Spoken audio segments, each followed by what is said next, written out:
All right, what is going on, everybody? Welcome to the first episode of Slightly Biased Sports Talks, or SBST for short. So yeah, uh, thanks everyone for listening to the No Cap recap before, but me and Bowen have decided to rebrand a little bit. It's the same exact show as we did it before. Same kind of topics that we talk on hand. We're just a little bit different branding. We got a different name, a little bit of different stuff to talk about. But we're fired up for more consistency and more episodes now, and we're going to be aiming for about every week we're going to put out at least one episode. With school done and lockdown happening, it's going to be a lot easier to kind of keep in touch. But yeah, Bowen, you got anything to add? Yeah, Milan, it's really exciting times, my friend. Really exciting. The No Cap recap was a great time, but gotta change it up a bit, change the name, keep it fresh, keep it moving, and because we're gonna be going with more regular programming. We took a big break from September up until last week, obviously, but Champions League is in full swing. NBA playoffs about to get going. Two sports we love and love talking about. And it's very exciting. So really looking forward to what we can put out for the spring, summer, and going forward after that. Yes, sir. So as you just have mentioned, this episode is going to be mainly like football related. We're just really going to be talking about what we've been seeing happening in Europe right now. But we are planning on making a basketball episode sometime this week. Yep. So stay posted for that. We will be recording that and posting that later on this week. So 100%. anyways, should we just get it going? Let's get it going. All right. Going. Perfect. All right. First topic. Premier League football. Yep. This is Bowen's bread and butter right here. His favorite club, Arsenal. For me, the third biggest club in England. Debatable. Not when you talk about big clubs though versus historically, clubs, yeah, exactly. You make a good point there. You do, but they've been trending in the wrong direction for the past 2 years. 100%. But yeah, let's not start off with Arsenal. How about Manchester City? The title is basically wrapped up. We're recording this May 2nd, 2021, and Man City are basically they did their business earlier this weekend, picking up all 3 points. The Manchester United Liverpool game was canceled. Obviously, not obviously. If you didn't know about that, it was canceled. Manchester United fans were doing protests outside the stadium. I'm sure we'll touch on that later. Actually, made it into the stadium, so that game will be pushed back. But City's title chase is very dependent on that result. If things don't go their way, then it doesn't really matter. It's a matter of when, not if, they capture another title under Guardiola. So yeah, Guardiola again and again, just stat padding league titles. But it is what it is. It's still an impressive league. It's it's one of, if not the best league in the world. Well done by Guardiola. After a big season last season where Liverpool finally dethroned City, he said I needed more defenders. He went and got Ruben Diaz, who has been a revelation this season. For me, the best defender in Europe. I think he's probably better than Van Dijk was when he was healthy this season. So hats off to Man City. They've still got a little bit to play for, which we'll touch upon later in the Champions League. But yeah, as you said, we could just go on to this right now. This Man United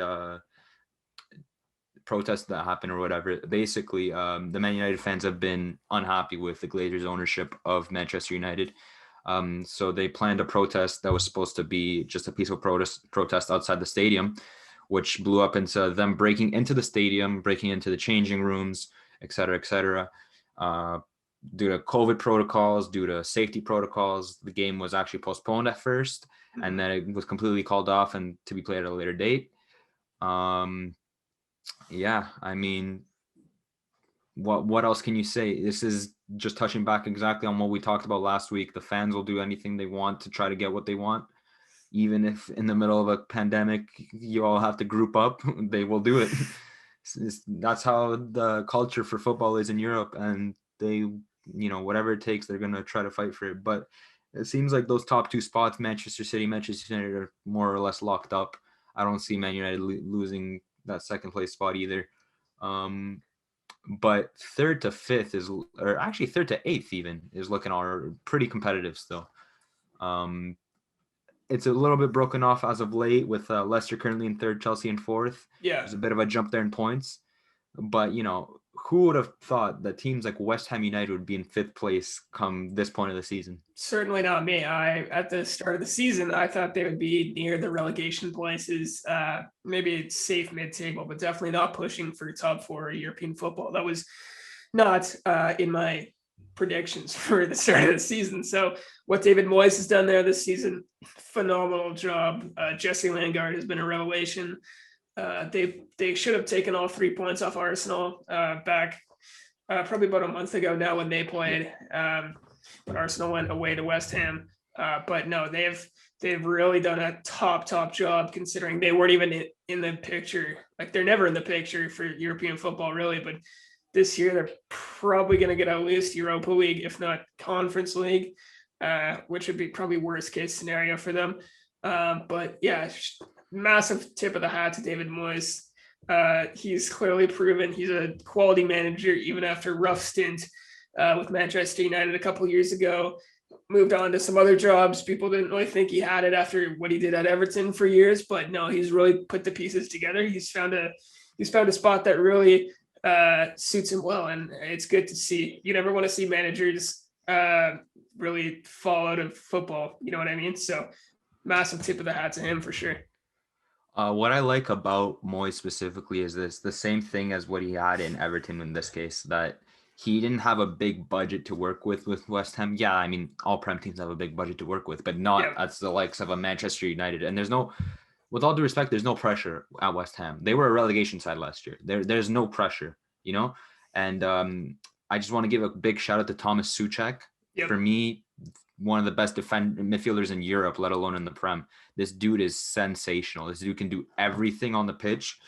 And at the height that he's at, he's like a very tall N'Golo Kante, like he's everywhere. He can defend, he can pass the ball, he can run.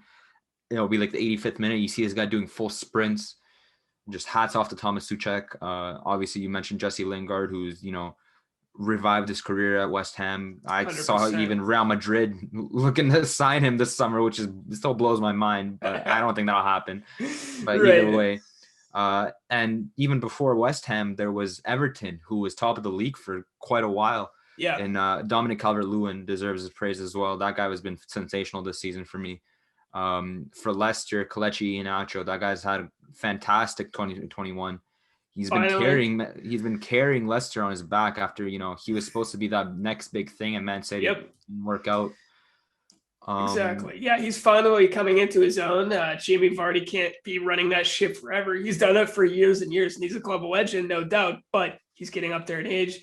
He hasn't been at his best, so they need someone else to step up. But as we talked about with West Ham, Leicester, they obviously shocked the footballing world a couple of years back, winning the league in 2016. But they haven't reached that heights yet again, obviously, but they've just been having solid footballing management off the pitch, selling off players, bringing in players. It's really, really good to see, because everybody could have predicted them just to go back down to the bottom of the table, but they're really challenged. They challenged for the Champions League last year, just missed out. This year, they're probably going to make it. So, it's good to see the top six, you could call it now, really be pushed and see some new teams enter the fray. I think it's good for football.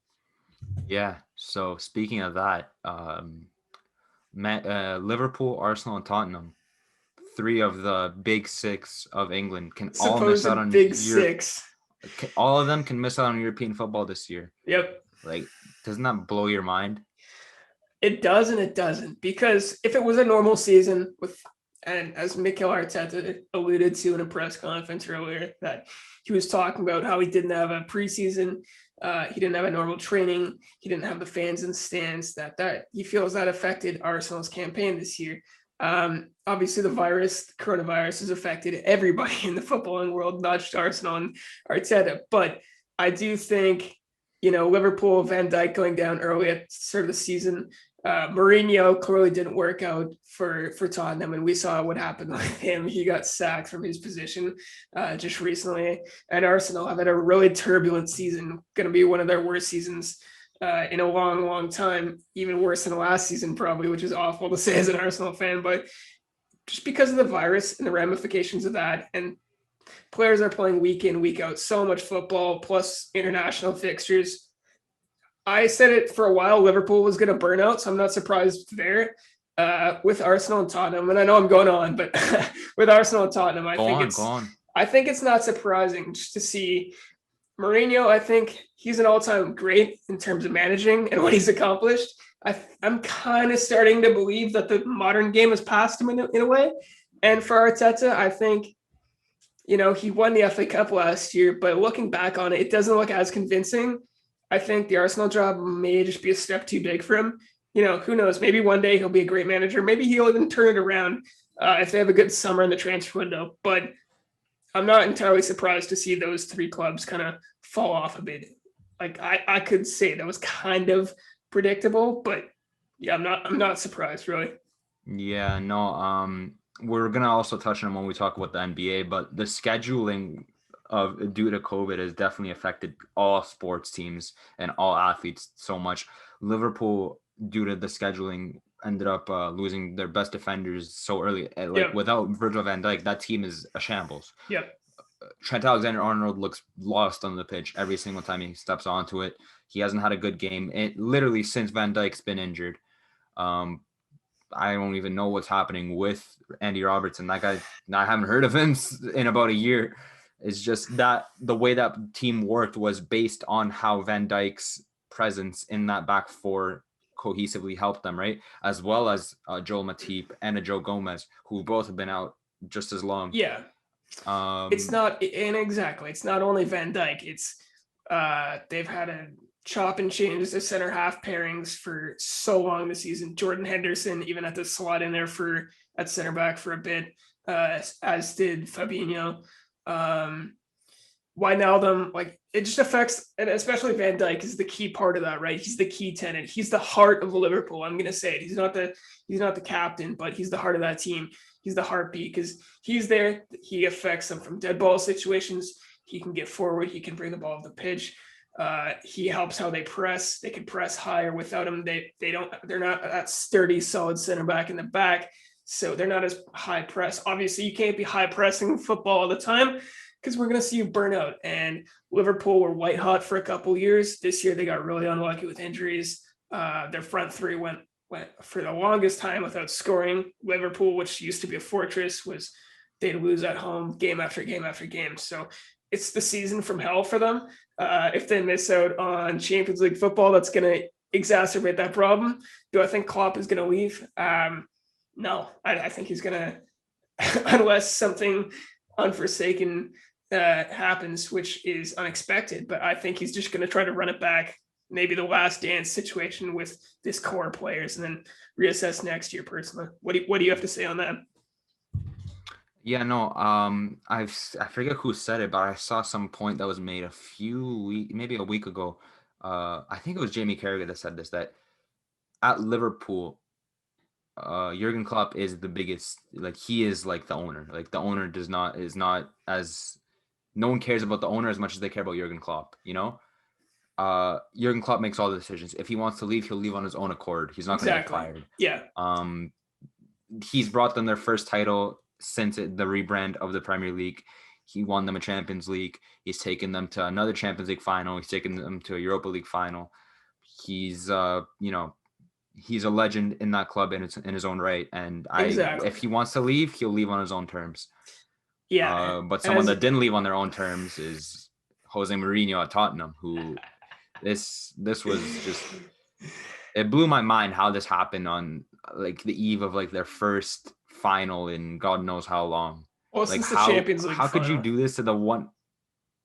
Oh yeah, since the Champions League final, but their first chance at a title, or like that's the first time they've been in that Carabao Cup final since they've won it back in like 07, I believe, or 06, something like that. Back when they had Robbie Keane.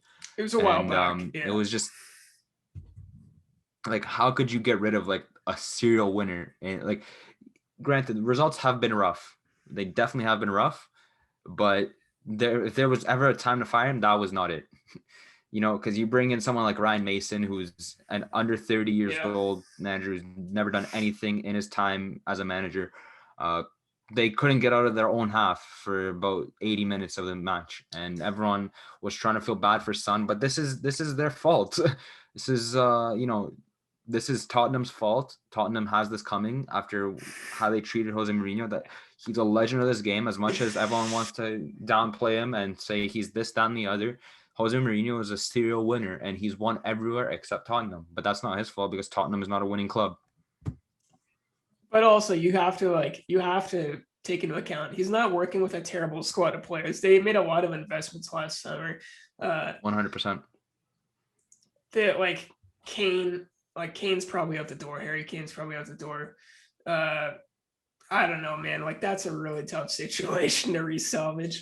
But yeah, bringing in Ryan Mason as an interim caretaker manager right before Cup final, at least give Jose maybe the Cup final to maybe try to win something, and then if you still don't like it, like even get rid of him after that. But I don't know. It's Tottenham's in a really rough spot because they went from winning the Champions League, as we all know, or not winning, making the Champions League final to 2 years ago in 2019. Granted, it was a lucky run, you could argue, but they made it with under Mauricio Pochettino. And then after that, he's sacked just months later. So he was done. He got a very raw deal. But yeah, Tottenham going forward, them and Arsenal have had very down seasons. Which one can I see turning it around faster? I honestly don't know. Both are in really bad spots. Both have a lot of holes to fix before they can start really pushing for serious competition, both in the league and Europe again, I think. Yeah, no. But anyways, before we move on, I had a question because basically it's specifically for you because Yep. we've been under this impression that the Prem's the most competitive league in the world because 20th place can beat first place at any point. Yep. But in the last few years, every single time the title winners won it, they've ran away with the title, Yeah. So for me, I wouldn't say it's the most competitive league. Right. But then you look at the European landscape right now, the four semifinals across the Europa League and Champions League. You got 4 English teams. You got Chelsea, Arsenal, Manchester United, and Manchester City. Yep. So I guess my question would be do you think it's the best in terms of teams? Do you think the Prem is the best league in terms of the level of teams? I would say so, yes, just because, in the Premier League, you talk about the top 6. Arsenal, obviously part of that group. I don't think they're one of the strongest teams in England right now by any means. But Leicester is pushing that. Everton is not pushing it, but they're a quality side. They haven't showed it in Europe, but they're a side that has to be respected. I think there's a lot of teams around that top 6, and then at the top of it, you have Manchester City, you have Chelsea in Europe, obviously, who could very well be the Champions League final. Arsenal, and Manchester United could be the Europa League final. I would say just because of the depth of the teams at the top, I'd say so. Spanish football, they're kind of being carried right now by Real, I think, honestly. Atleti, they were doing well a couple of years ago, but they haven't really made a serious run at the Champions League. In a bit, Italian football, I know you're a big Italian football fan. I hate to say it. I think they're in a bit of a shambles right now. Hopefully Inter and Juventus can, maybe not Juventus for you, but hopefully Italian football can kind of get back into the mix. AC Milan I feel like it's going to be a really strong side for years to come. But at the moment, I have to say, yeah, just because of the depth of teams that can be competing, English football would have to be the strongest, personally. 100%. For me, I don't know. I'd have to just slightly disagree. I think Spanish football is a little bit, just a smidge higher for me. I just look at the champions of the last 10 years of the Champions League of the Europa League. You got Sevilla dominating the Europa League. You got Real Madrid dominating the Champions League. That's a great point. You got Barcelona. You got Atletico. You got just teams, Spanish teams, they're always in the running, I can't say the same thing for German teams. I can't say the same thing for Italian teams. English teams have definitely been, they've, I feel like in the last 3 to 4 years, they've stepped up massively. But for me, Spanish football, I would say, is probably still top. Nevertheless, the Prem is the most entertaining league for me. I guess I say that because for me, it's much harder to find Spanish football, I live in Ontario. For me to find Spanish football to watch, DAZN doesn't stream it. It's being sport. You'd have to buy a membership through your TV provider. It's just the whole thing, and the way the Prem, like every week, there's just something, like some characters. I wouldn't say there's enough characters in La Liga. There's winners, which I respect. There's people like Zinedine Zidane. There's people like Lionel Messi. There's people like Sergio Ramos. But there's not enough characters. You got people like Nigel Pearson eventually back in the Prem. You got people like, even like these mid-table sides, like you just look at them like, wow, I freaking love that guy, And I'm got to give credit to the Prem though. They're up there. And eventually, now that for me, Spanish football is slightly going downhill, I think the Prem is going to be overtaking it as the best in terms of the teams.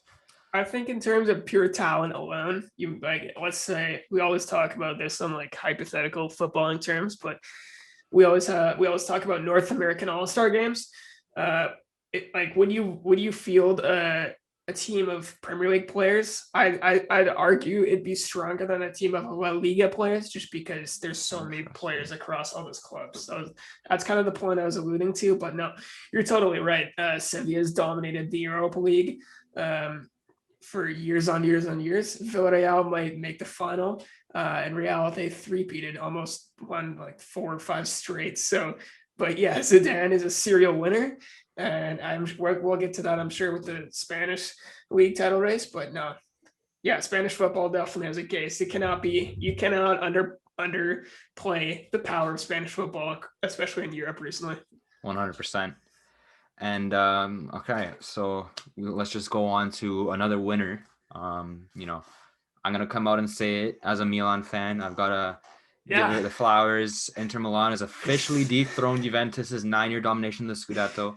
They've won the league after Sassuolo drew 1-1 today with Atalanta. And, hats off to Antonio Conte. Hats off to Romelu Lukaku, that whole Inter side. They deserved it all year. They went on something like a 12-game winning streak. There's no one in the league that deserves that title more than them. And I'm, as much as I hate seeing my rival win and being this is going to be their 19th title, which puts them one above Milan's title, right? What keeps us at 18? I don't care. You know why? Because you know who didn't win the league? Juve, right? Juve's gone. Juve is gone. I don't care what happens, bro. I don't care who wins. I really could care less as long as Juventus doesn't win. Because anyways, regardless of that, I'm just, I'm happy Juventus didn't win. Congrats to Inter. There's been a big celebration in Milan today. Yep. A lot of the fans just decided COVID doesn't exist. It is what it is. Trust me, if I was in Milan and Milan won the league, I would have done the same thing, and I would have been in the hospital probably a week later. As much as I sound like an idiot, that's the truth. If it's been 12 years since they won the title. The last time they won it was when Jose Mourinho was still at the club. So, how things can change. Congratulations to Inter. Right. But what I really wanted to talk about was the race for the top 4 in Italy, which is absolutely unbelievable. Right. You got second to fourth is tied on points with Atalanta, Juventus, and Milan. Atalanta has the tiebreaker over Juventus and over Milan. But come next week, Milan will be playing Juventus. Napoli is only 2 points back in 5th place. And Lazio, with a game in hand, is 3 points back from Napoli, which they're facing Fiorentina. I have a feeling they're going to be tied on points with Napoli. Any team from 2nd to 6th can still make or not make your Champions League football, which is unbelievable for Italian football. Mm-hmm. Milan is in a position where they can be the first team in history to be winter champions, meaning first place up until Christmas, and not make top 4, which is very scary. Wow. In history, yes, which is very, very scary, but also not surprising, because if there's any club in the history of the world that would be in this position, it'd be AC Milan. But Bowen, you've been a lot more invested in Italian football as of late. I 100%. Yeah. Ever since me and you started talking a lot about football, you put some respect on Milan. You've come to my ways a little bit on why Juventus has been so dominant and why they've been so corrupt, this, that, and the other. You've seen where I come from. And what's Yes, your sir. thoughts on this top four race? I think it's Foremost. great. As I was talking earlier about the English game, how there's so many teams in the depth and how it's good for the league. You can't say anything different about the Italian scene right now, especially because Juventus, they're not the champions anymore. Got new blood in there. Obviously, not a team like Sassuolo or like Atalanta, but it's Inter, they're back on top. Good for them. They've had a really tough stretch of years in the mid 2010s. But as for the other teams, you know, really solid sides. Milan, they're making a resurgence this year for a year's sake, and I really respect them as a club. I hope they make top four.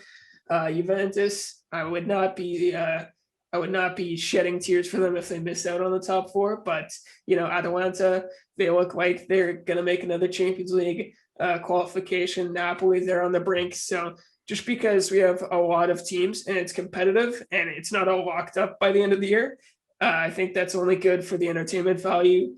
And all season they've had you've had some crazy games. Like Milan lost to Spezia away. But then did they not beat Inter in the first fixture of the season? The first fixture we beat them 2-1. And you guys were leading the league for quite a while, not as long as Inter, but you were on top. So just because there's so much stuff that can go on, and then like last week, Milan lost to Lazio pretty convincingly. So just because of the nature of the league, and like Spezia, even really solid team this year. Shout out to them. Benevento, did they not beat Juventus away? I believe as well. They did. Yeah, like Udinese. See, this guy watches a lot of Serie A football, guys. This guy's went from a Prem head to a Serie A avid fan, and he knows everything. This guy knows every result. Hats off to Bowen here. I try to keep up, man, but you know what I mean. I'm like even Udinese, like they. I'll try to get the pronunciations down more, but they played Milan to, I believe it was a draw away, and they played Juventus close today. And Rodrigo De Paul, what a player, man! What a player. Hopefully he. I don't know if I want to see him stay at the club. I was saying that until what he did today. This guy single-handedly lost the match.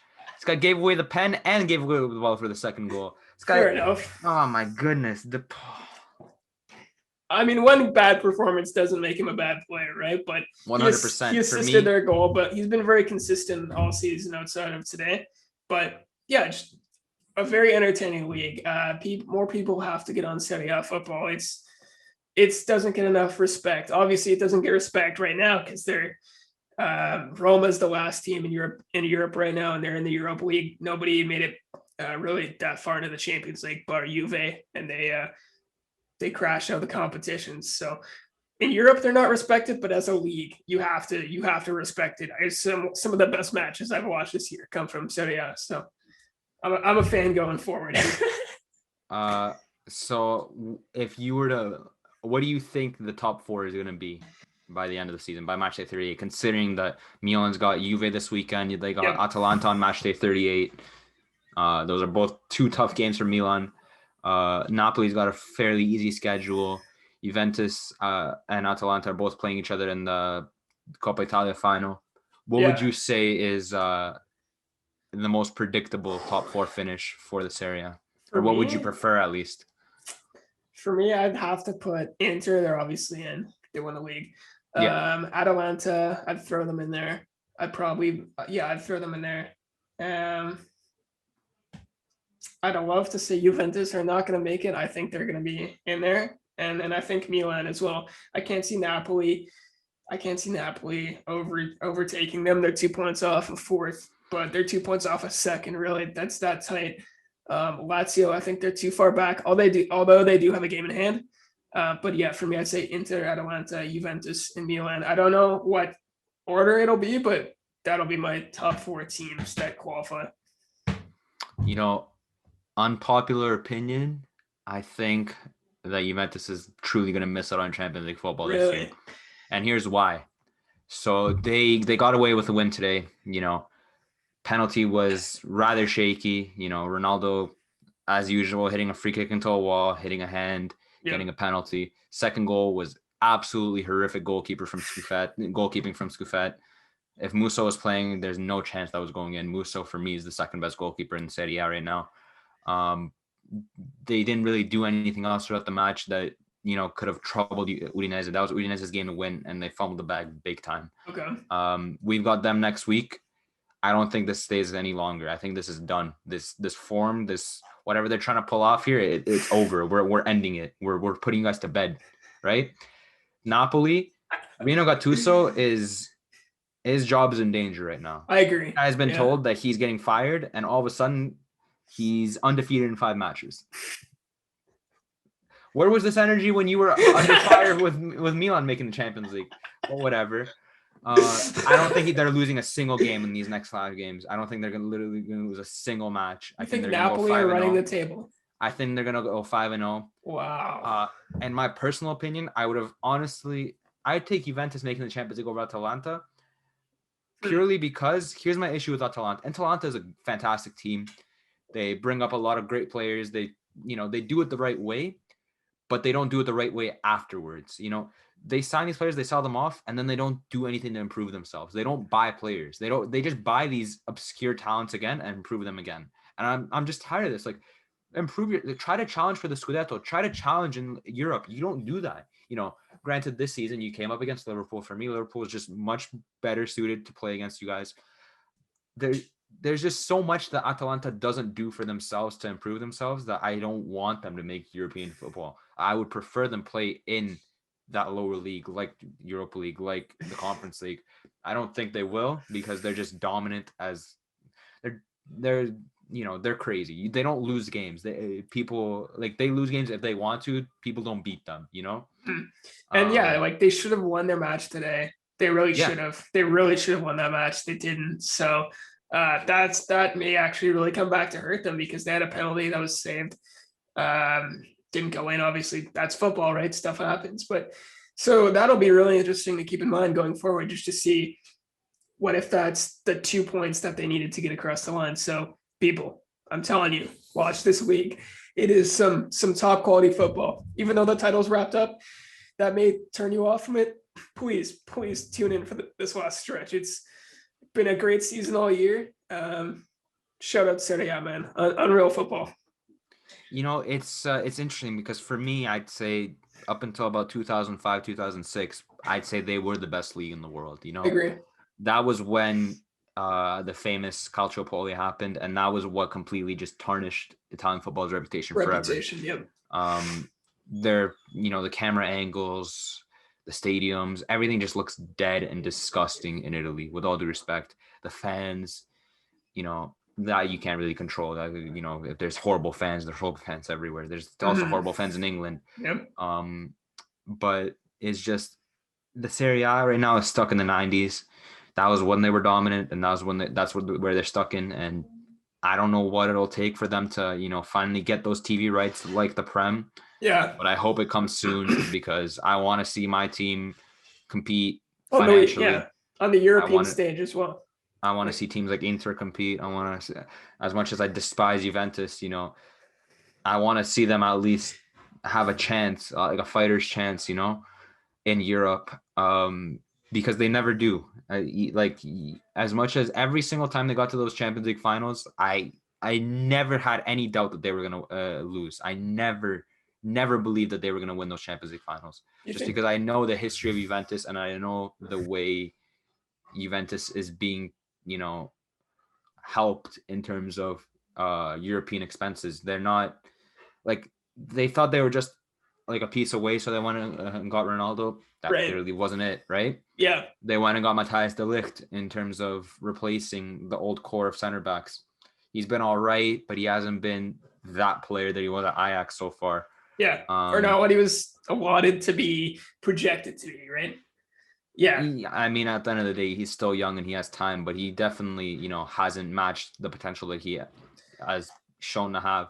So for me, I would just love for Italy to finally get some, some TV rights, some love. I want them to improve their stadiums. I want them to improve their camera angles because there is quality football there, It really is. Even Milan at its worst, it's still watched, You got Milan at its worst, everyone still respects. I would say a lot of people disrespect them, but people still know that once they come back, they're going to be a force to be reckoned with. Everyone knew our team isn't the best, and yet this year when we played Manchester United, there was a real fear from Prem heads that we were going to beat them. No, there was, and you got Milan. Honestly, probably like the front three in that game was in over that. I believe it was the second game was pretty atrocious, but there was some questionable refereeing in that first leg. The past is the past. Manchester United is probably going to go on to win the competition, but I saw people. And again, this is not indicative of everybody on social media or every football fan out there, but I saw a lot of people really disrespecting Milan, saying it was going to be a cakewalk. If you watch that first leg that they played against one another, Milan was dominating at the first start of the game. They're real. Like Manchester United came out sleeping. So, and obviously we know what happened there, but yeah, as you said, AC Milan are really respected, and I think that showed that this season, great progress from them. Champions League football will take them to the next step. Hopefully, they got a lot of young players in that team. I believe they're one of the youngest teams in Serie A. I think the youngest team in Europe. The youngest team in Europe. Exactly. So make the right transfers going forward. Bring in someone to replace Ibrahimovic once he decides to move on. That'll be a tough ask because he's just so consistent. He ages like fine wine. But what do you think? Let's stay on this topic for a bit longer. What do you think it'll take for an Italian side to really make a challenge in Europe? Because Juve, they made the Champions League final twice in the last decade. They were the underdog both games. What would it take for them or an Italian side to really be the favorite in the Champions League final? Is it better TV contracts? What is it?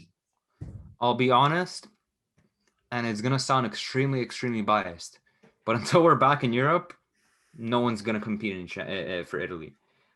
Juventus is a serial loser. Juventus is a serial loser, and Antonio Conte is managed by a serial loser in Europe. Inter Milan is managed by a serial loser in Europe. That guy just knows how to go into Europe and lose. That's all he knows how to do. In a cakewalk group, he went and got 4th place. Unacceptable. All the 2 out of 4 Champions Leagues that Juventus made, Antonio Conte was the manager. Antonio Conte lost them. Right. The only team that has the cojones to challenge in Europe, because we've talked about this time and time again, Bowen. The DNA, just some have it and some don't, right?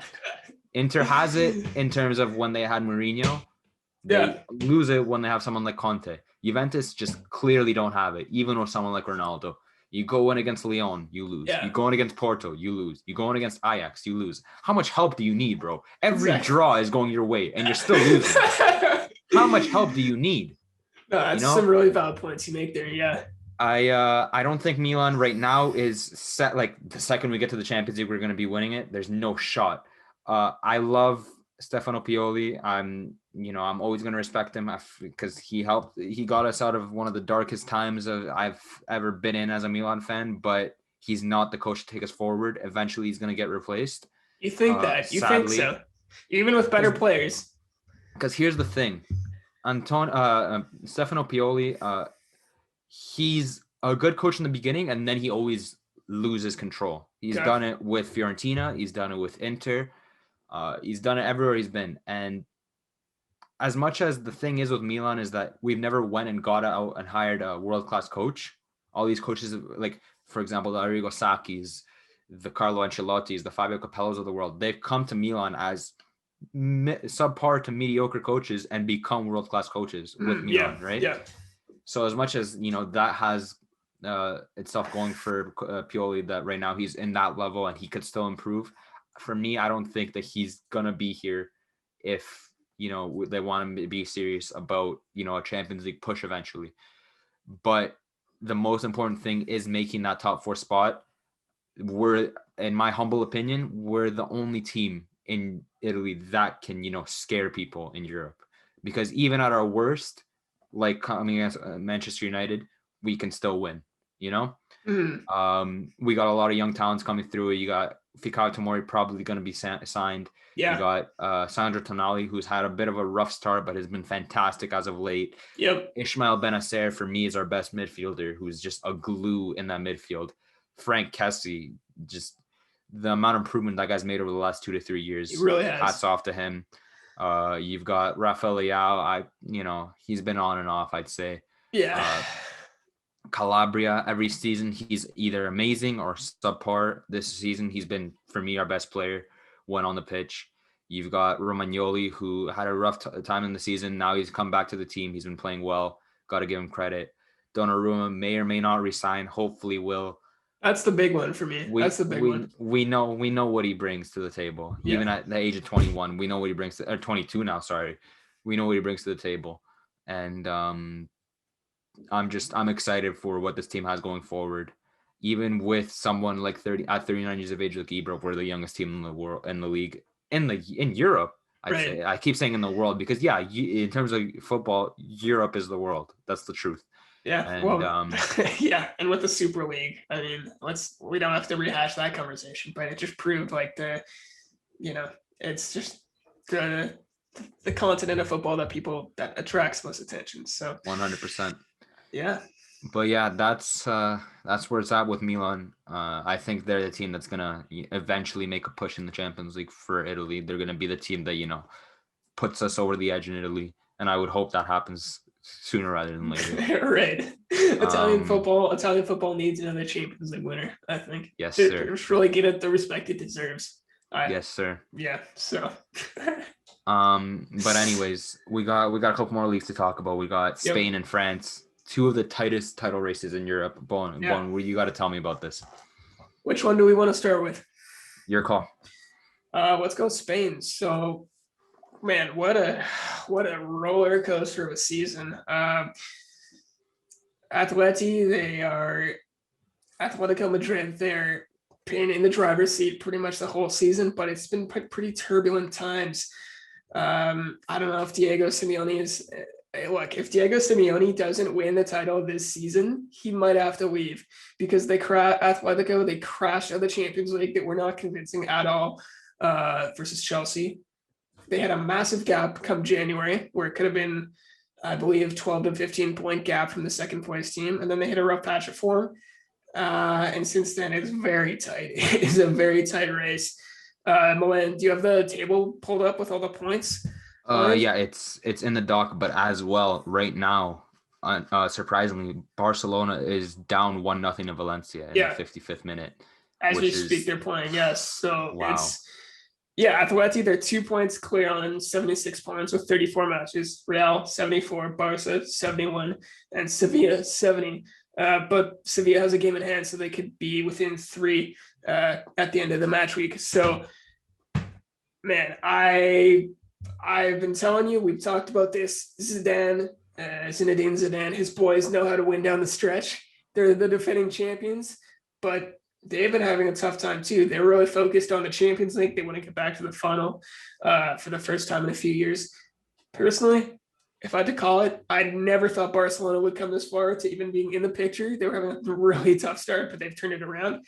I've told you this many times. I think if Barcelona win it, the title this year, it'll be Messi's greatest achievement since winning the Champions League 5-6 years ago now, because they were dead and dusted. They were a club in a crisis. They still might be. He might still leave. Like, they got a lot of debt they have to pay off. Barcelona's in a tough spot, but if they win, they're still in with a shot of a domestic double this year. I wouldn't necessarily put that down to Koeman's coaching excellence. I think Messi's just carrying that team, man. And it shows, like, you look at the stats, he's always on there. But yeah, for me, Atleti, I'd put my money on them with a couple games to go down the stretch, but it's between them and Real. Yeah. Personally. No, like you said, Messi he's the greatest footballer to ever play this game. He is. Without question. It's, props to players like Cristiano Ronaldo, players like Pele, Maradona. You got the Ronaldinhos, the Ronaldo Nazarios of the world. Messi does this every single year. He is the best playmaker on top of being the best scorer in history. In history. This dude is 5'4". Oh, he's not actually 5'4". He's probably around 5'6", 5'7". Getting past every single player with ease. There's no way to stop Messi. There's just no possible, like, Messi stop, like, just like we're talking about Atalanta as a team that, they don't lose games, or they don't get beaten, they lose games. Yeah. Messi stops himself. Mm-hmm. He may have had a bit of a slow start in terms of his standards at the beginning of the season, but now he's, for me, the front runner for the Ballon d'Or. Going into the Copa America, this summer, if they win, if Barcelona somehow wins the title and he wins the Copa America, what is there to say that Lionel Messi does not deserve the Ballon d'Or this year? Yeah, that would be quite the accomplishment. Well, yeah, and do you think he needs that to win the award? Because you look around Europe, like what would it take for him? Like you can't really compare that. You know what I mean? Like unless Mbappe goes crazy with PSG, they pull the title off and France dominates the Euros and he's a key piece. Like I think that'd be the other contender. Maybe Neymar, throw Neymar in there. He doesn't even need the Ballon d'Or. I just need all the Ronaldo fanboys to shut up. That's what I need, because he's already ahead of him in Ballon d'Ors, right? But all they ever say is that Ronaldo won with Portugal. Why can't Messi win with Argentina? Yeah, that has been the big stain to his legacy. Once he does this, yeah. I'm not a big fan of Lautaro Martinez. I want him to be better just because I want him to play well for Argentina. That's the only reason. I would never support an Inter player. But if he can play well for Argentina, just because I want Messi to get the help he deserves, yeah, it's set.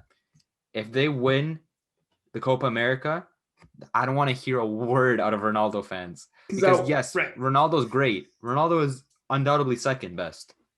But the way that Messi plays this sport of football, he's better than everyone at every aspect of the game. Every aspect of the game. I agree, yeah. And because that's right. Like him winning a trophy, an international trophy, that would put him on par with Cristiano, because obviously Cristiano in Portugal, who talk about one of the flukiest competition wins of all time. This man wasn't even on the pitch for basically the entirety of that final, and they somehow scraped out a win against France. I could talk about that for hours. I'm a French. He had passion on the side of the field, so apparently they deserved it. But whatever. And they bear the group stage performance that was abysmal. Like they should not have been in the position to win that tournament. They didn't. If that was any other Euros, they didn't make it out of their group. That's the worst part about this, because if that was any other Euro competition, when they didn't have this third place fluke rule that the best team with the best goal difference that got third place makes it through, and they had the easiest group of all time, their hardest opponent was Austria. Yeah, they didn't make it out of their group. Unbelievable. But that's football, man. That's the beauty of football in a way. So no, back to what we were saying though. I think Messi, I think he's already the greatest. I don't know if him winning an international trophy I think he's already there. It's kind of like in basketball. I already think LeBron James is the best player of all time. I don't think he needs 6 rings to match Michael, nor do I think Messi needs to match Ronaldo with an international trophy. But hey, if he does, that'll just further cement his legacy in my eyes. So yeah, but back to what we got. I don't think Barca pulls it off this year. For me, it's between the two Madrid sides. But what do you think about this quickly, and then we can move on? If Simeone and Atleti, they do not win La Liga this year, what do you think his future stands? Do you think he's still at the club? Because it's been a shocking, not to mention they crashed out of the Spanish Cup, Copa del Rey as well. Early.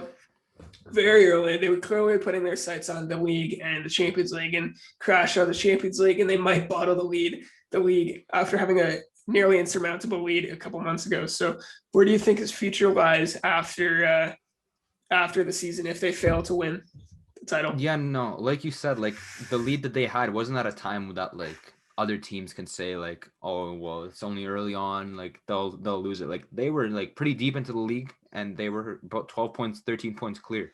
Yeah, and they lost that lead big time. The thing is, I feel similarly to Jurgen Klopp. I feel that Simeone is one of those untouchable coaches because he brought them from the depths of despair. This dude was there when they were nothing, when they were not even close to European top 6, Yeah. So that's why I think when he leaves, it's going to be on his own accord. I can see him leaving if they don't win the title this year. I'd love to see him in like a league like the Serie A, or even in England. I can see if he was managing someone like Man United. Could you imagine how good defensively they would be? They're And being so Marcus sad. Rashford would look like prime Diego Forlan. This dude would be unreal. I would love to see it. Is it viable? I don't think so. I think if he does not win the title, I think he's gonna take some time off from football. I feel I agree. the same way Pep did when Barca got knocked out in the Champions League against Chelsea back in 2012. After that, we'll see what happens. But yeah, like you were saying, the two teams that I would say are still in the running, considering what's happening right now with Barcelona, are Atletico and Real. And for me, I think Real is going to edge it. They got Ramos coming back. You do. Wow, that is they got Ramos coming back. They got Benzema's firing on all cylinders. Also a contender for the Ballon d'Or. Yep. 100%. I think it's cool because there's also like in a couple weeks time, or maybe a week's time, Atletico will be playing Barcelona and Real Madrid will be playing Sevilla. That's right. So if Barca beats Atleti, Real Madrid is basically winning the title. They have to avoid slip ups themselves. Atleti still has a bit of a gap at the top, but clearly between those two teams. So I guess that's that. Next week, if we come back and talk, we'll have a clearer picture because only a couple games left. But 100%. another very I think it's finally getting the praise it deserves, the title race in Spain. But man, we got some unreal title races this season. It's great for the game, at least in Spain, and then France, which we can talk about now. 100%. France, we gotta give a big shout out to our Canadian boy Jonathan David. This dude's got Lille in top spot in France. Top of the league, yep. They're actually, I've seen people start calling him Jonathan David Oglu because that team is just basically the Turkish national team plus Jonathan David. That's right. They're leading PSG, who's a perennial winner of the Ligue 1 title. Mm-hmm. There's no one really that can compete with them. Monaco was at one point the competition. Then their owner Dmitry Rebeloviev lost a lot of the money. They had to sell a lot of players. You had Bernardo Silva leave. You had Ben Mendy leave. Mbappe leave to PSG. Yeah, so many of their star players. Fabinho as well. I completely forgot about Fabinho going to Liverpool. They just completely burned out, and they've been kind of in a middle point. I would say you've got players like Alexander Golovin, who's a very good player, has been since the 2018 World Cup. You got Wissam Ben Yedder. Mm-hmm.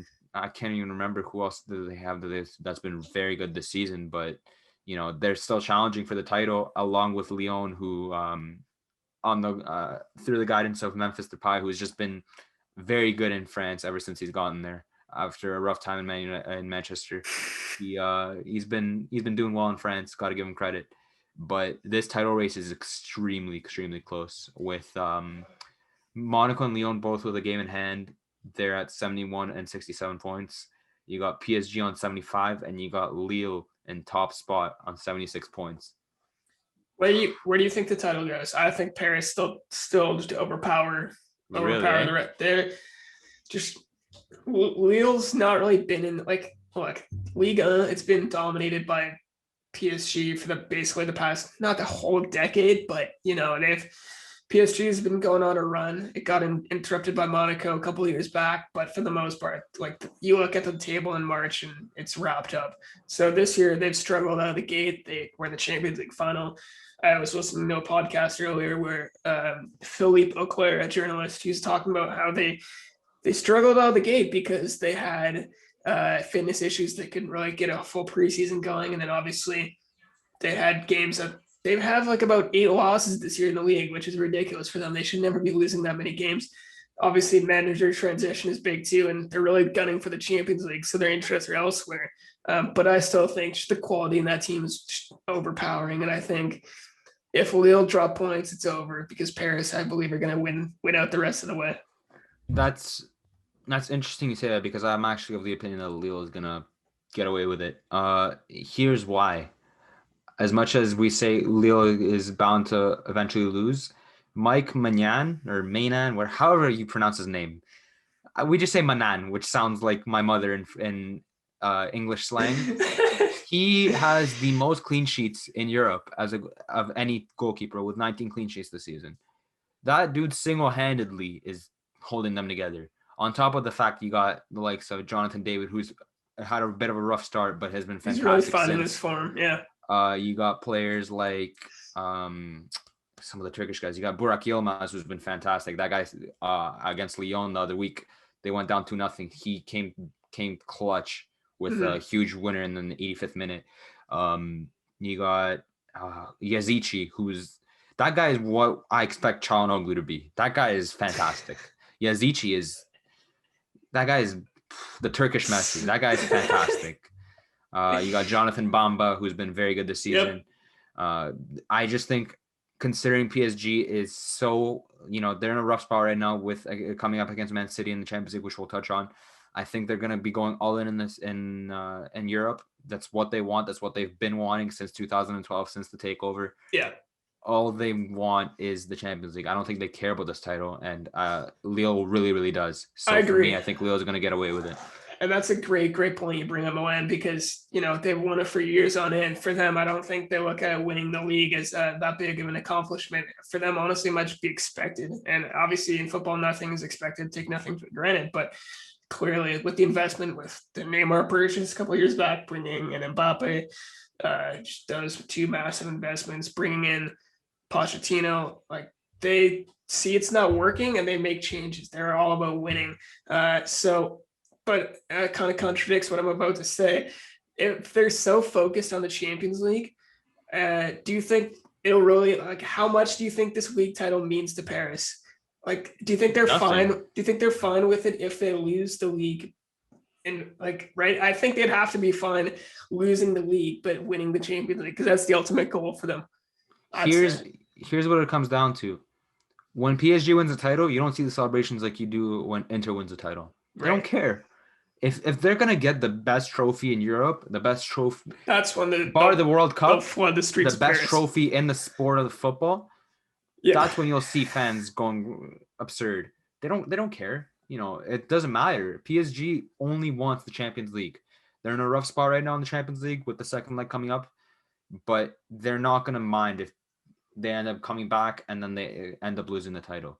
It is what it is. I think the real issue there is if they go without either. That's going to be a real issue. That's going to be really bad, because Mbappe, has he signed a new contract yet? I'm not entirely sure, but he's been linked for a couple years now with big move away. I don't know if anyone can afford that, but he might be really reconsidering his future. And Neymar, he's only getting older. He's not getting any younger.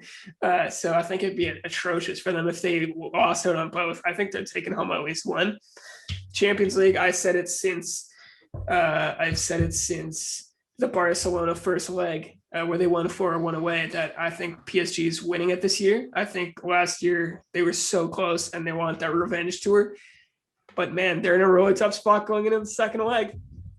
Yeah, 100%. But I also wanted to give a quick talk about the sixth place team in France, which is unfortunately Bowen's second team, Marseille. I know you keep up a little bit with Marseille. Could you kind of explain to me what's happened in France? I know Andre Villas-Boas got fired or quit, whatever it was, earlier on in the season. They had a really rough time in Europe. But what's come to this? How has it come to this point? Inconsistency across the board. They were up there near the top of the league at the start of the season under Villas-Boas.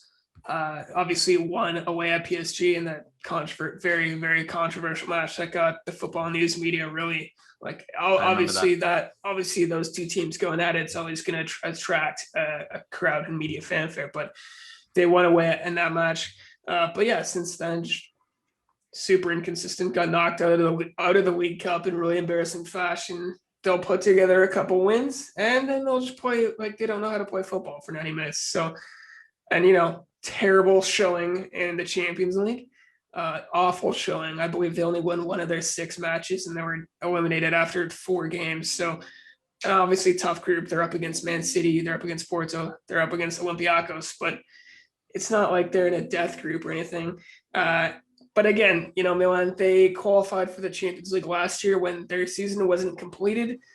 They were in second after the shutdown, and that's what got them through. Had the season actually completed, I don't know if they would have been in that spot. So they might have actually not been at that level, and I think that's a big part of it too.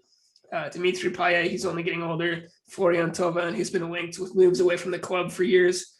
Boubacar Kamara, he's one of their top prospects, but he's probably going to leave as well. That's not really the word for a top prospects, but he's probably going to leave. They need they need cash flow, they need profit for him. I don't think he's going to be held on for much longer. So yeah, Marseille's not going to be like what they finished second last year, but was it a real second place? No, exactly. They've been kind of in and around European League spots this season, but I don't think they'll make it. So it's tough to see because I was born there, but it is what it is. That's football. It's cyclical. But yeah, right now, probably going to miss out on Europe and just another run of the mill season, I guess, with a lot of controversy in the way, but nothing spectacular out of them. I mean, as a Milan fan, all I can tell you is eventually it's going to come around. I mean, I was going through 10 years of turmoil, and if I was analyzed psychologically for what I was going through mentally every single year, I promise you would not be interested in seeing year after year watching Milan. So I mean, eventually it'll come around. Hoping Marseille's a big club, so hopefully eventually they'll come back. Yeah. But you got anything else to add before we move on to Europe? That's about it. I think we pretty thoroughly dissected the top leagues, and let's just move on to a bit of Champions League, Europa League talk, and sounds good to me. Yeah, go ahead whenever you're ready. So the Champions League, obviously at the second leg of the semifinal now, Real Madrid, Chelsea drew 1-1 away. Unfortunately, I didn't catch this match, caught up on some highlights, but for me, what I have to say is I thought this was going to be a tough tie going into it, and they're deadlocked at 1 goal apiece. Christian Pulisic scoring for Chelsea. But yeah, what a massive result for them. They're looking to make the Champions League final for the first time since they last made it in 2012 and won. I'm not surprised to see them in the semis, but I am at the same time. I'm not surprised in that they had a pretty favorable draw, getting through Porto, who was not expected to be there. They really dominated that leg. New manager bounce with Thomas Tuchel helps as well, but some players coming into form. Do I think they'll make it through though? No. I think Real will have a spot in the final. They have some work to do, obviously, going back to London, but what do you think on that? What's your thoughts from that, Ty? I'm of the exact opinion as you. Yeah. Chelsea, congrats. They've had a really rough season. They spent a lot of money this summer, considering the FFP was canceled for the summer. They went out and they balled out. They went and bought someone like Timo Werner, Thiago Silva. You went and got yourself Hakim Ziyech, and it doesn't seem like it's paid off. But you somehow, some way, gone to a semifinal of Europe, and that's impressive. But yeah, you're playing against the best team in history, the greatest team in history. You're not beating them. In my humble opinion, there's no shot you're beating them. It looks like Ramos might be back. Varane might be back. Even if they're not, shout out to Eder Militao, who's been fantastic. Really stepped in this year, yep. You got the likes of Nacho Fernandez, who's also been great. They've been hit with the injury bug majorly because Carvajal won't be back this season. Lucas Vazquez, who was one of their best players this season, also won't be back. Yeah, with his contract also expiring this summer. It's just Madrid they're a machine. I don't think they're losing. But also just one thing I wanted to say, because you said his name properly, Pulisic. I hate the fact that this dude is so American that he can't even pronounce his own name. This guy goes out and says, "My name is Christian Pulisic." Bro, your name is Pulisic. Your name is Pulisic. Respect Croatia. Respect where you're from. And start saying Pulisic, because I'm sick and tired of him not being able to say his damn name. All right? But yeah. That's all I really have to say about that, to be honest. Yeah, so I take it you do not want to see that man repping Chelsea in the Champions League final, basically. You do not want to see you do not want to see them progress past this tie, is what you're saying. The only thing I don't mind if Chelsea goes through, but then I don't want Man City to go through. Here's my issue. In 2019, I believe, that was one of the worst months I've experienced in my life at all. Because I go on Twitter and all I see is these Premier League fans telling me that, oh yeah, bro, one of the flukiest runs in Champions League and Europa League history for teams, and they somehow got through. And they just, oh my goodness, I hated seeing four English teams in finals because it was just horrible for the sport of football. As much as I'm happy, it's great. I don't want to see all English teams in the finals again. So if Chelsea is to go through, I pray to God PSG goes through. If Man City is to go through, I pray to God Real Madrid to go through, because I refuse to see two English teams again in the final. Yeah, ideally for me, I'd love to see Real against City, which we'll get to them in a minute. But I don't know if it's a PSG Chelsea final, I might have to watch with my hands covered in my eyes. I do not want to see one of those two teams lift the Champions League. That would be probably one of the worst days for me as a football fan. We need football to be saved, Bowen. We need one of these two teams to step up and save the sport. I guess over to the other leg now. Manchester City and PSG. Talk about a cracking match of football, my friend. That was 90 minutes, not the whole way through. It kind of died down in bits, but man, that first half was electric. We get to halftime. PSG's 1-0 up.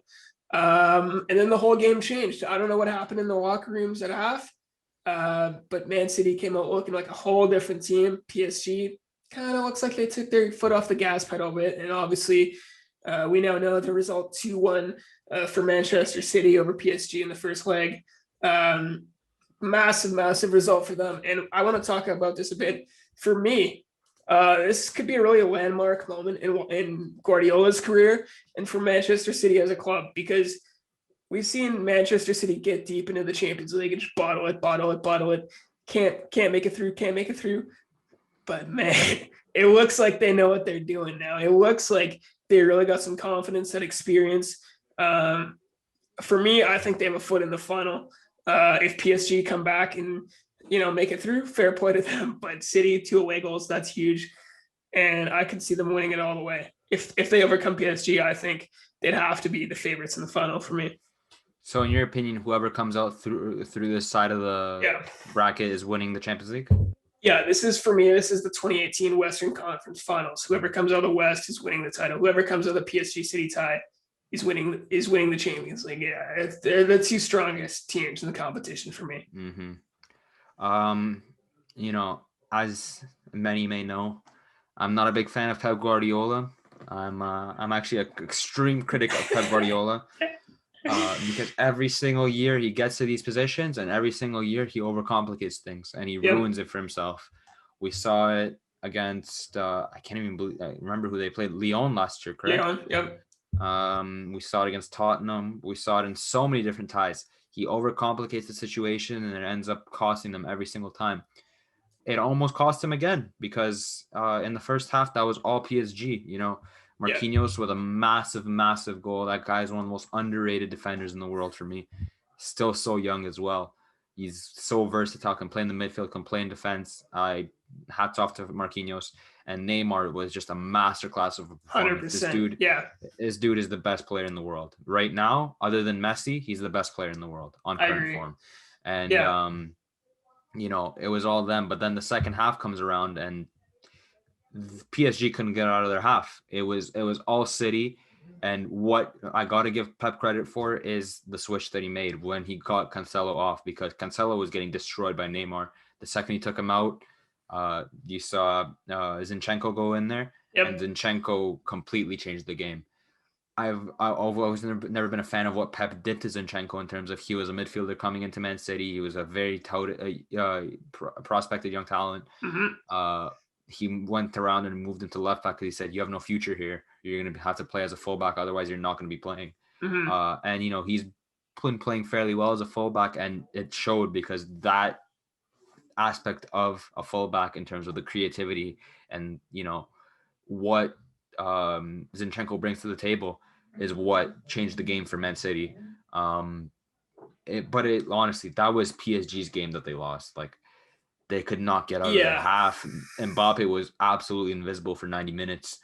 Neymar did well, but didn't even get the ball for the entire second half. And, cheeky little Keylor Navas with mistake after mistake. Like, I wouldn't say the second one was his mistake, but the first one, this dude didn't go out for a cross. Like, they scored off a cross. Yeah, exactly. That's, for me, like, look, you can look at it two ways. You can look at it that Manchester City were lucky and PSG bottled.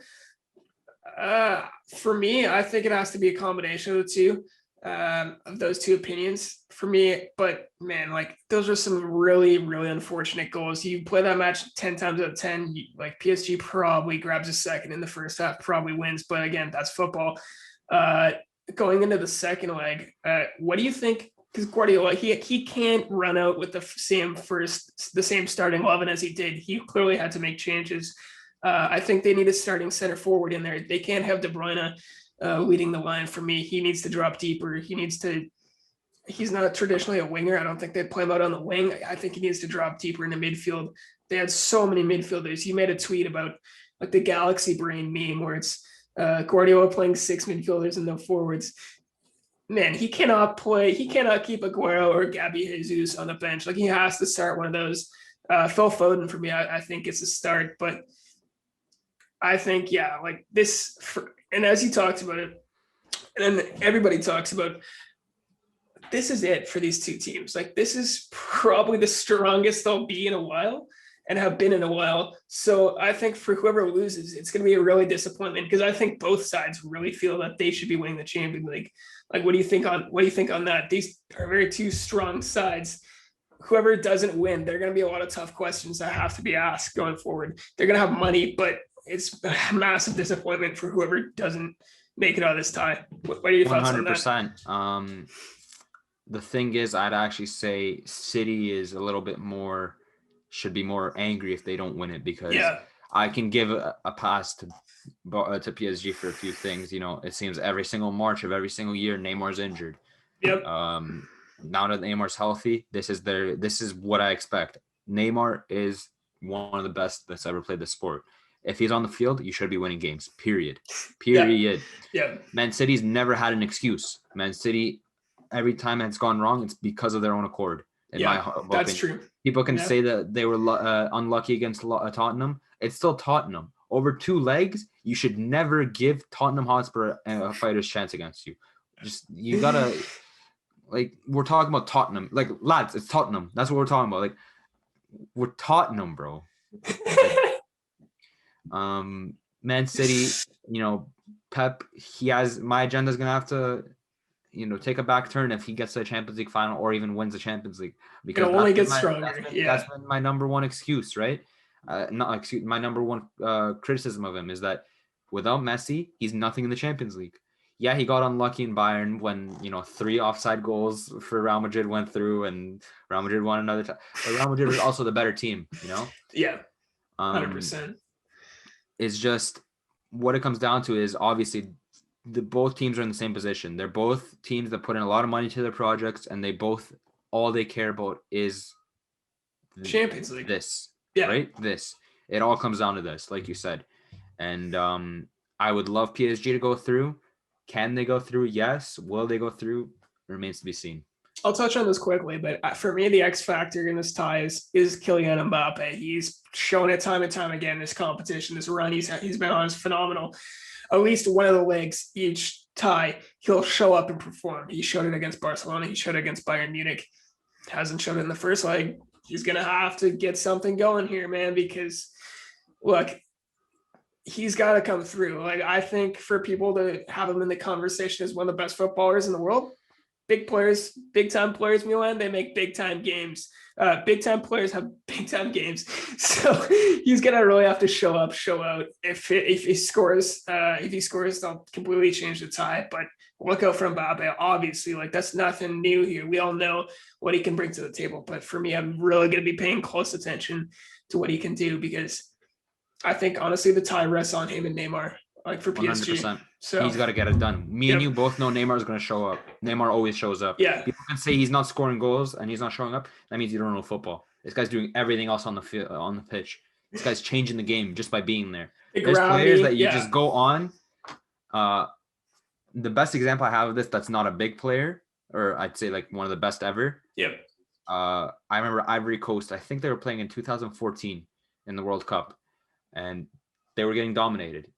Around the 60th, 70th minute, they sub on Didier Drogba, completely rejuvenated team. Yep. Completely rejuvenated.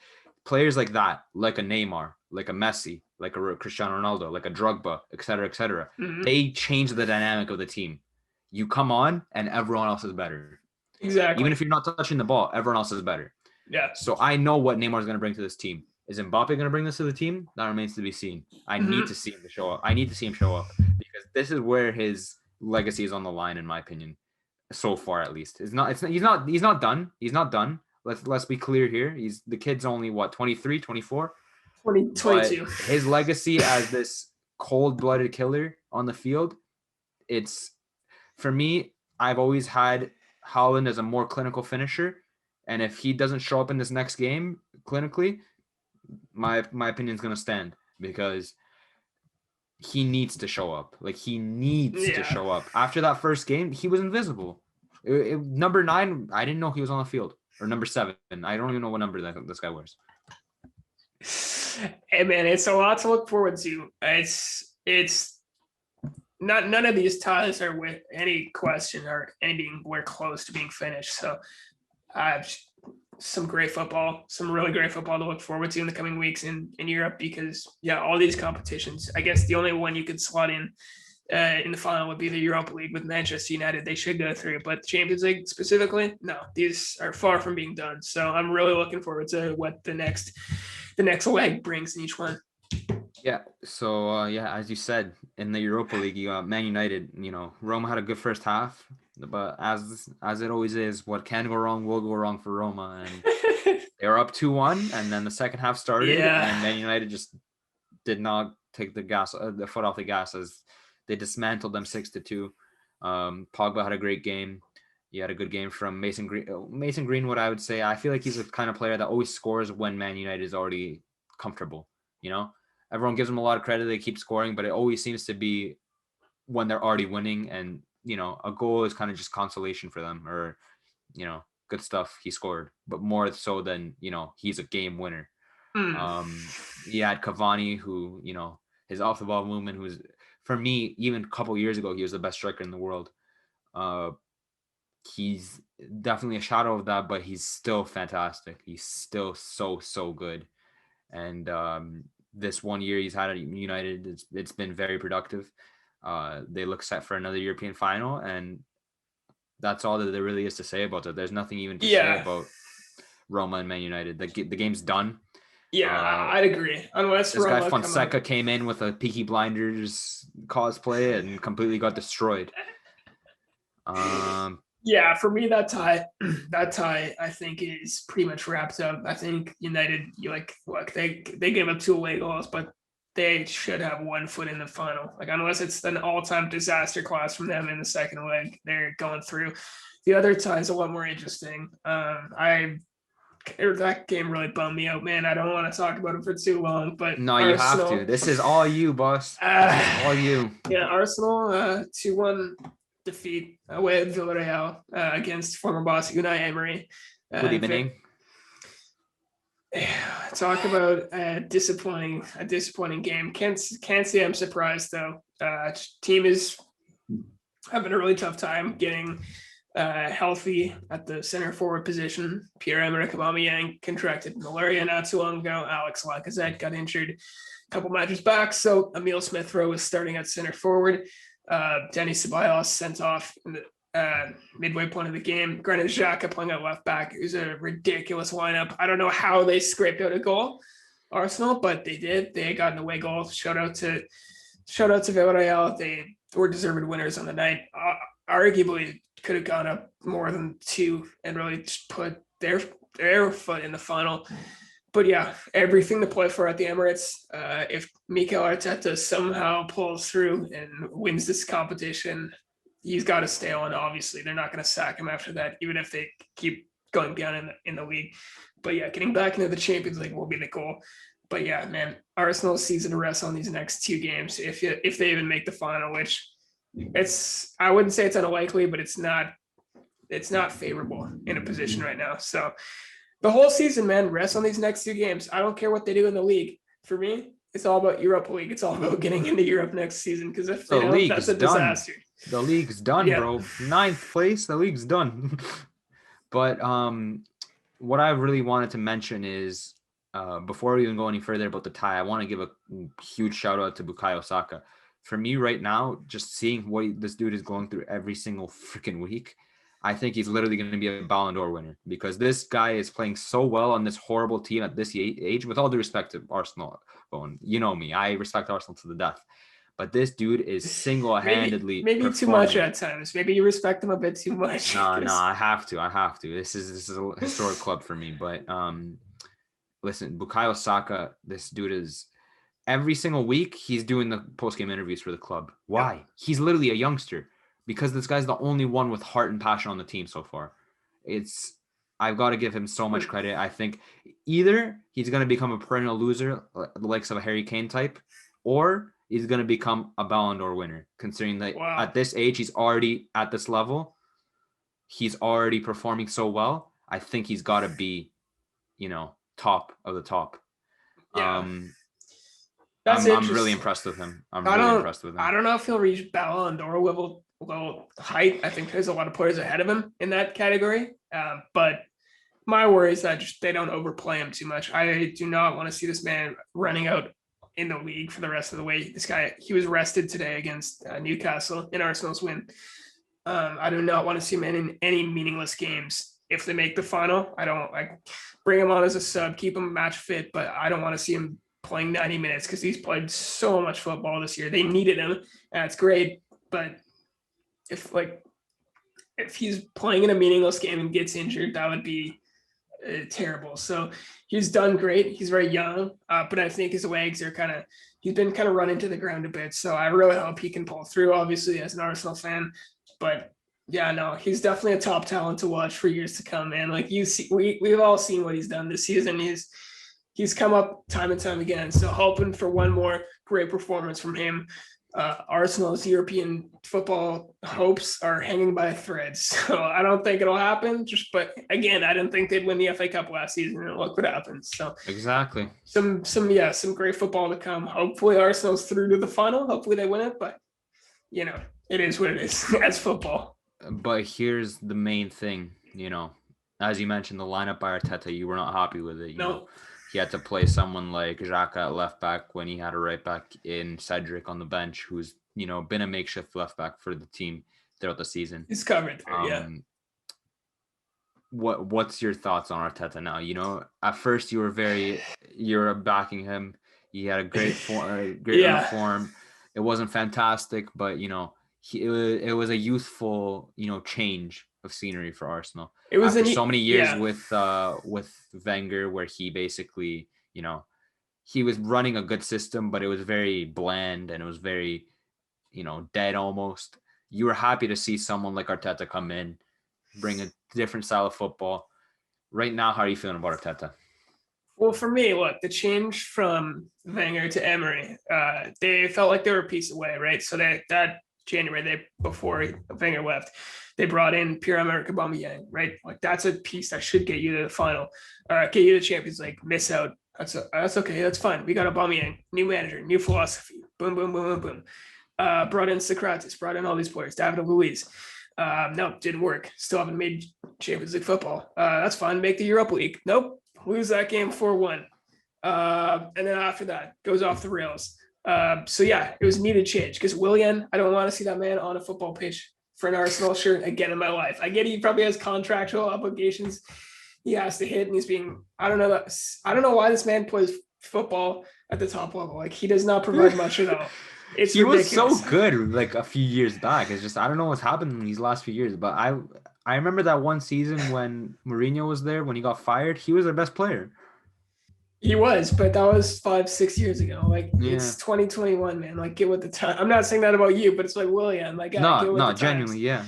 So They need to stop making signings like that. I think they really need to get younger. Thomas Partey's a good signing, but he just had a very inconsistent season in my eyes.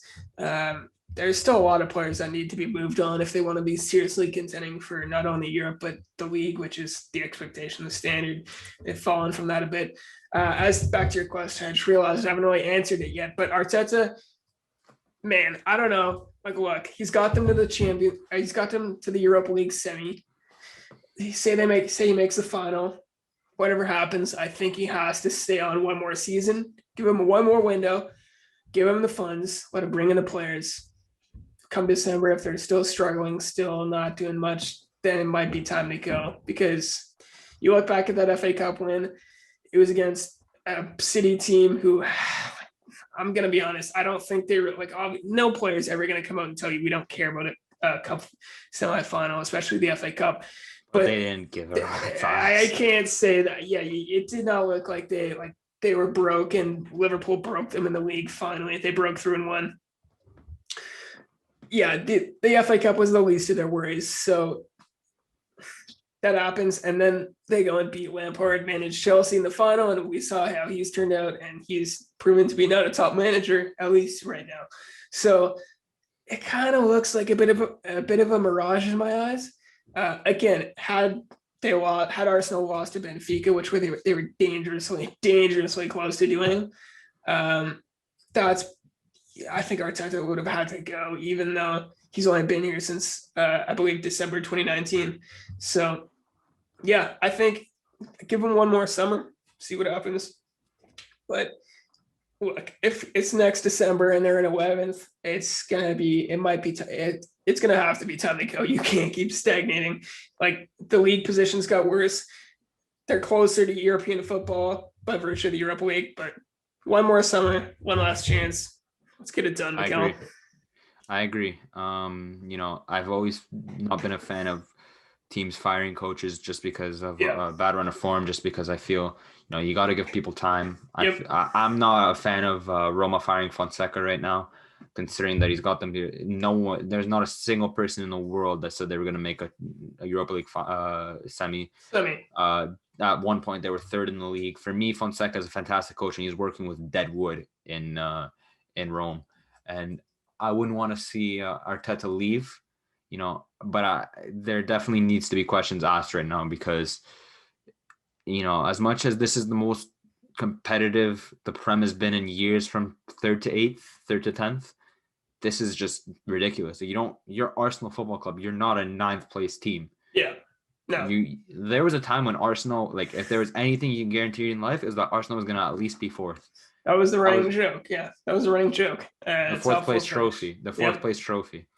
And I haven't seen Arsenal finish 4th in a long time. And if Arteta is gonna, I'm actually almost a fan of if you guys were to lose, just because I know there's nothing to worry about. It's just go all in, and focus. The one thing that I wasn't happy with last year when you guys won that FA Cup was the fact that you had to play in Europe again, because Thursdays are just so annoying.